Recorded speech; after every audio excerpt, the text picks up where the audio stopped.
we'll No, wrap this up. it's just an observation, and Yeah. it's me, and I like to think of myself as self-aware, but I'm also part of my self-awareness is I know I'm stubborn. I know I am. It's Yeah. in And my stubbornness very much has helped me in my life. Stick-to-itiveness is a good way to call it positively, but I go to Starbucks, I don't know, a couple times a week, maybe a couple Mm. times a month, not as much as I used to. But they have this classification of drink sizes, and you know it, right? Venti, Yeah. Grande, Yeah. it's Italian or whatever. Right. I think it's probably, I've been going to Starbucks for 20 years, probably Hmm. 10, 15, 20 years.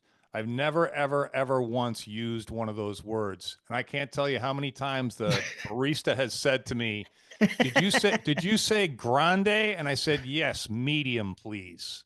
Right. And You it's won't like, say it. You just have to no, say. I won't say it. I won't say it. And because it's like, this is fucking America. I'm not speaking Italian to get a fucking coffee. And it's no, it's a perfect example of I don't think I'll ever let go of that, Jim. I really don't see myself ever letting go. But you The will not other say grande. You'll interesting say medium, but under I no want an circumstances. extra large, small, medium, or large. That's what I'm getting one of those for. I don't understand what you just said, young lady. Give me a medium. And I do it on purpose. And nobody has ever done anything other. There's been two reactions. One is, who the fuck is this guy? I don't even know what to do with this guy. I'm just going to Yeah. give him a coffee and get him the fuck out of here, right? And the Yeah. other one is they start laughing. You Yeah. know, nobody's ever complained. They start laughing at you or with you. I don't care.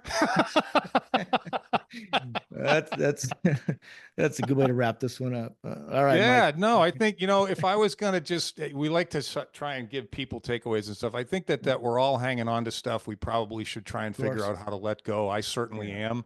And I think in the spirit of this topic of a bygone era, maybe it would be helpful to reflect today on what should I let go? Yeah. I try to do that regularly. I think if everybody did that every once in a while, their self-awareness would benefit from that. And Yeah. change is often good.